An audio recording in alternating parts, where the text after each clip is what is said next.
Wouh, shit got real, comme on dit. Donc oui, il se passe beaucoup de trucs dans cet épisode. Bon, avant toute chose, j'aimerais m'excuser à nouveau pour un truc que j'ai dit avant et sur lequel je vais me reprendre. Je pensais que le coup de la potion d'oubli n'amènerait pas à grand chose d'intéressant. J'ai eu vraiment tort. C'était beaucoup plus intéressant que ce à quoi je m'attendais. Donc, dans le monde des contes de fées, on en est à la suite de l'épisode 13. Donc, où le prince charmant est en fuite des hommes du roi Trouduc avec Rouge. Bon, Rouge qui le laisse vite, hein, parce que bon, elle reste derrière pour lui faire gagner du temps. Donc, je sais pas, il est censé être au courant qu'elle peut se transformer en loup-garou, parce que je trouve ça un petit peu bizarre qu'il la laisse débrouiller toute seule. Genre, oui, bien sûr, je suis sûr que tu vas arriver à arrêter ces 6 hommes, pas à toi tout seul. Donc, ouais, donc on est en pleine nuit de pleine lune, elle lui dit, ah, vas-y, je m'occupe d'eux. Elle enlève son chaperon et paf, elle les tue tous les 6. Alors, apparemment, j'en sais rien, on voit pas ce qui se passe, mais apparemment oui, hein, laisse-moi m'occuper d'eux en les écorchant vifs en tant qu'animal. donc oui, bon, c'est un détail, sachant qu'on la voit plus du tout, le chaperon rouge. Il y a énormément de personnages dans cet épisode, on sent que c'est un épisode très spécial. Donc oui, du côté de Blanche-Neige, elle a oublié le prince charmant, mais apparemment il n'y a pas que ça qu'elle a oublié, elle a oublié tout son côté... elle a oublié toute une partie d'elle-même, ça a créé un vide dans son cœur, et ce qui fait que ça la rend irascible et assez méchante en soi. Les nains la supportent pas. Il y a Jiminy Cricket qui passe pour essayer d'être la voix de sa conscience, ça ne marche pas non plus. Et elle finit par décider, allez, je vais buter la reine. Le Grincheux essaye de l'amener devant Rumpelstiltskin pour qui elle annule son sort, mais manque de peau, en fait, ça ne peut pas s'annuler, en tout cas pas par une de ses formules. Seul l'amour sincère peut faire ça. À nouveau, hein, le baiser d'amour sincère, c'est toujours le briseur d'enchantement ultime. J'espère j'espère qu'ils vont rester consistants là-dessus, mine de rien. Bon, c'est un petit peu c'est un peu gnangnan, mais c'est du gnangnan qui passe bien, je trouve. Et donc le truc, étant donné qu'ils peuvent pas, que le sort peut pas être rompu, Blanche-Neige s'en fout complètement. D'ailleurs, tout ce qu'elle veut, c'est tuer la reine. Et donc Rumpelstiltskin lui donne de quoi la tuer. Donc elle lui donne son itinéraire pour quand elle sort, un arc, et juste après ça, il y a le prince charmant qui a eu un petit peu vent de ce qui se passe, qui vient voir Rumpelstiltskin, qui lui demande de briser ça, mais à nouveau, il ne peut pas. Et il lui dit que seul un baiser d'amour sincère, donc il lui demande où est-ce qu'elle se trouve, et il accepte de lui dire où elle se trouve en échange de son manteau. Pourquoi, bizarrement, on va voir ça à la fin de l'épisode, enfin à la fin du flashback. Donc il va la récupérer, il essaye une fois de la sortir du sort, mais comme elle ressent absolument rien pour lui à ce moment-là, ça ne marche pas.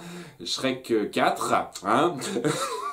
Est-ce que c'est sorti avant ou après Shrek 4? Je ne sais pas, parce que ça me rappelle bizarrement l'histoire du baiser d'amour sincère dans Shrek 4, ça.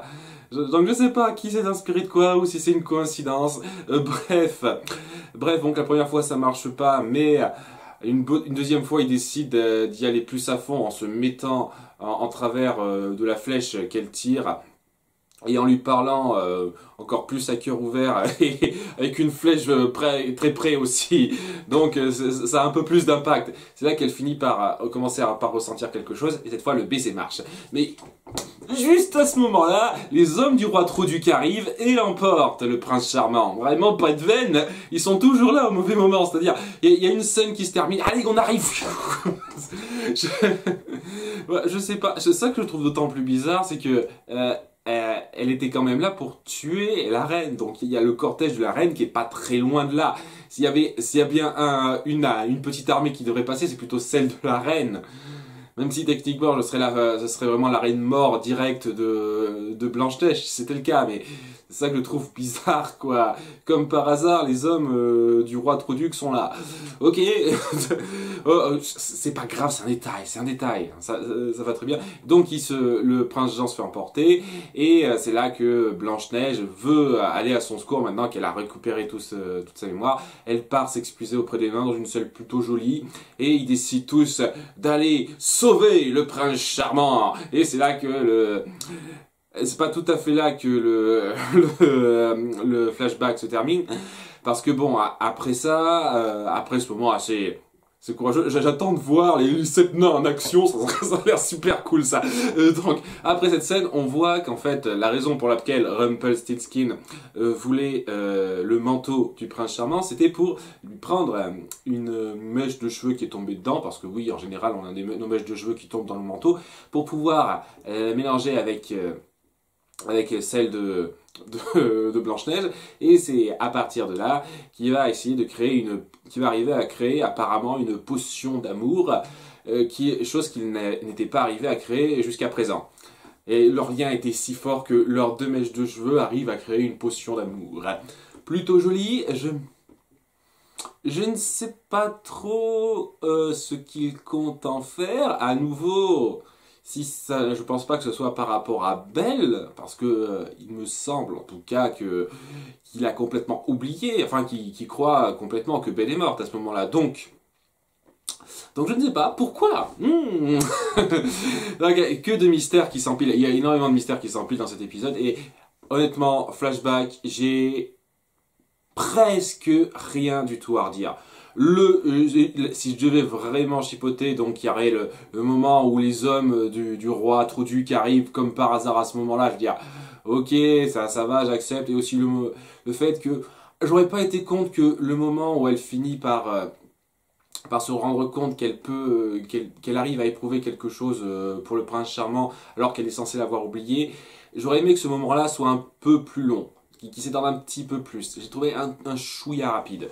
Mais voilà, c'est pour avoir des petits trucs à redire. Mais vraiment, c'est un très très bon flashback. Dans notre réalité, Marie-Margaret est donc suspectée du meurtre de Catherine. Elle est interrogée par Emma à contre-cœur, ça lui plaît pas, mais elle veut pas non plus donner une raison à Regina de la virer. Et donc, c'est assez mal vu, sachant que les preuves n'arrêtent pas de s'empiler contre elle.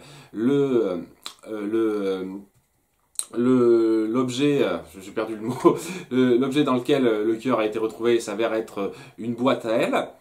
Donc, une des conclusions serait peut-être pu être que quelqu'un veut lui faire porter le chapeau en lui ayant volé cette boîte en question. Seulement, il n'y a aucune trace d'effraction chez elle. Et sachant qu'Emma Evie, elle peut difficilement contredire ça.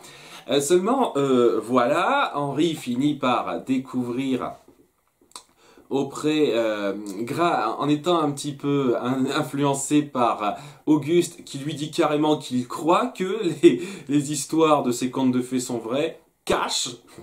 Voilà, j'aime bien, ils entretiennent très bien le mystère autour du personnage, j'adore. Il lui dit cache, et apparemment il lui donne une idée de piquer l'espèce de trousseau passe-partout de clés de la reine. Et il arrive à convaincre Emma, alors que ça peut tout à fait être Regina qui a fait le coup, et qu'elle pouvait entrer sans commettre d'effraction dans leur maison. À un moment où elles étaient sorties, donc oui, c'était tout à fait logique qu'elle puisse faire ça. Elle aurait aussi caché un couteau dans une espèce de cache en dessous de l'appartement, dont apparemment même Marie-Margaret ignorait l'existence. Donc voilà, c'est pour accumuler les preuves contre elle. Et ouais, c'est mal barré pour elle, au point où Emma finit par lui conseiller de prendre un avocat, et où Monsieur Gold se propose, parce qu'il est aussi avocat, il est énormément de choses, Monsieur Gold. Donc il y a tout ça, et en plus, on vient de confirmer que c'est bien le cœur de Catherine qui a été trouvé, l'ADN correspond. Ce qui, avec tout ce qu'a vécu Marie-Margaret, ça finit vraiment par la miner. Et, comme par hasard, elle trouve une clé sous le lit de sa cellule qui peut ouvrir sa cellule en question. Voilà, donc c'est un peu bizarre. Qui a pu la mettre là? Est-ce que Regina a eu l'occasion de la mettre là? Apparemment oui. Et donc elle finit à la toute fin de l'épisode par s'enfuir, voilà, être en cavale avec toutes les sales merdes qui lui sont tombées dessus. Elle a fini par craquer et par ne plus trop faire confiance au système.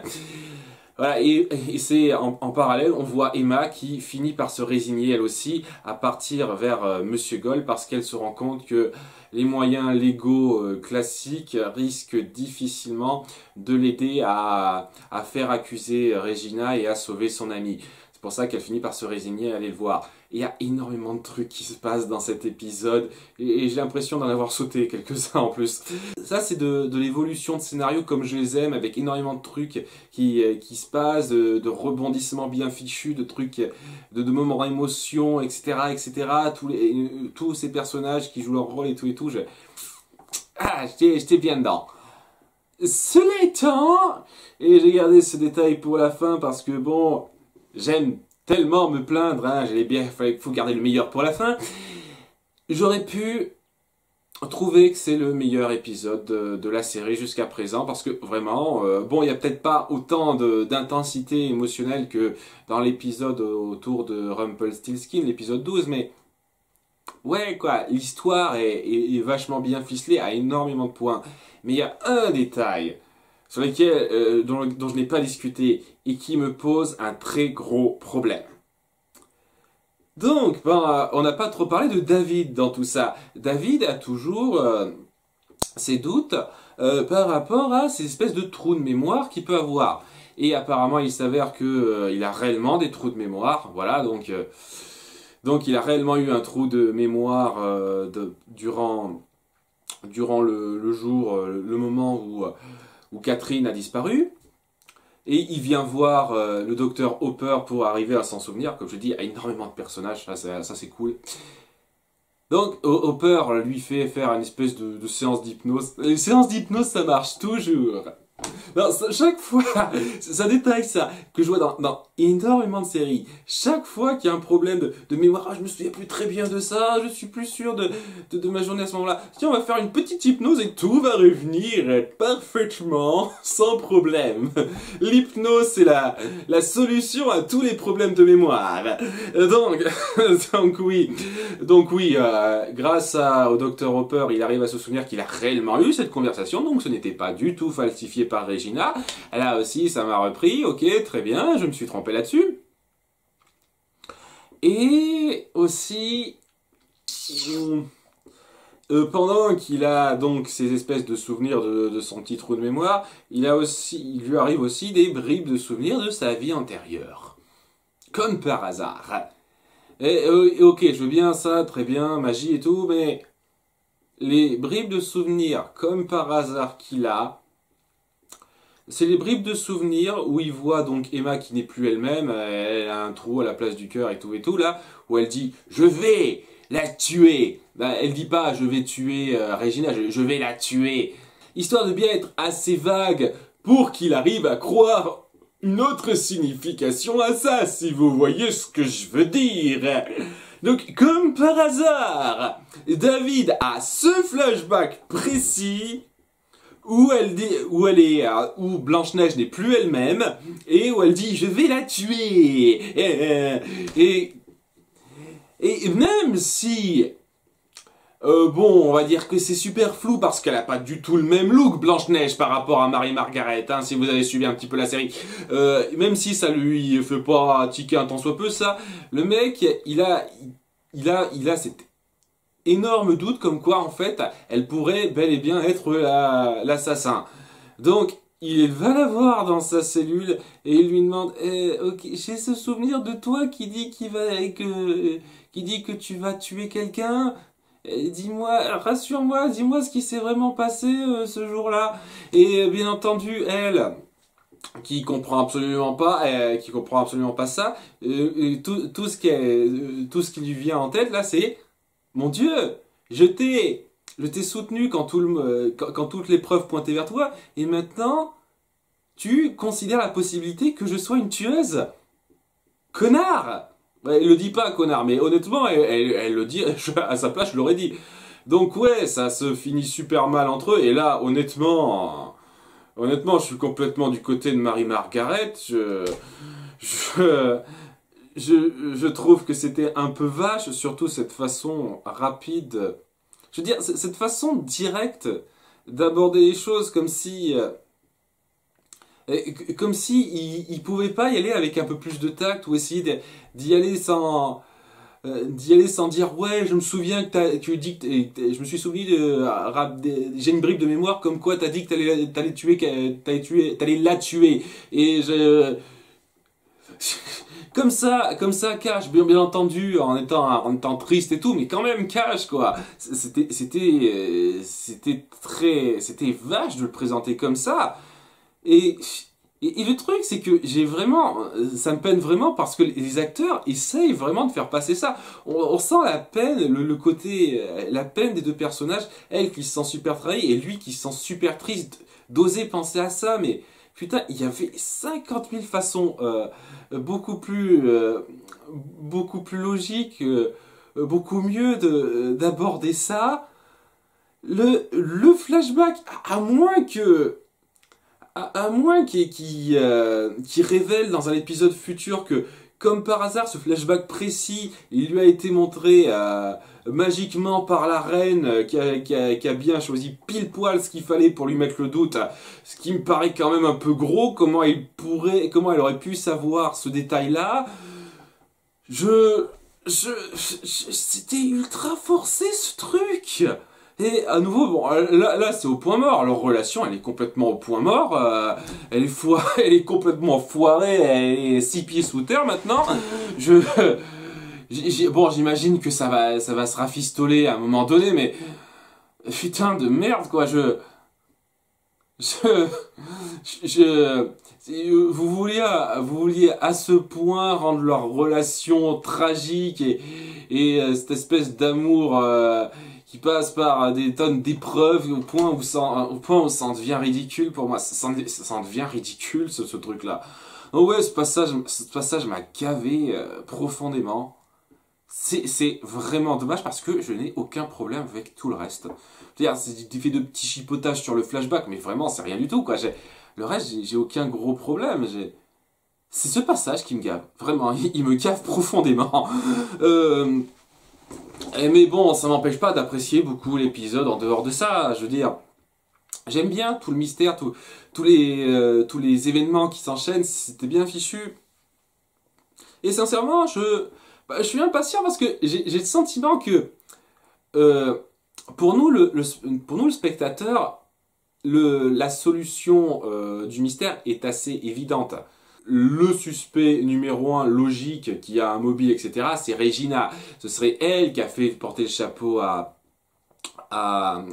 Marie-Margaret en s'infiltrant chez elle avec sa clé, elle qui a mis le couteau, elle donc qui s'est emparée de Catherine. Si ça se trouve, elle l'a même pas tuée, si ça se trouve, elle s'est juste emparée de son cœur comme elle s'est emparée de celui de Graham et qu'au final, elle est pas morte, mais que elle a juste perdu son cœur magiquement comme Graham l'avait perdu dans l'épisode 7.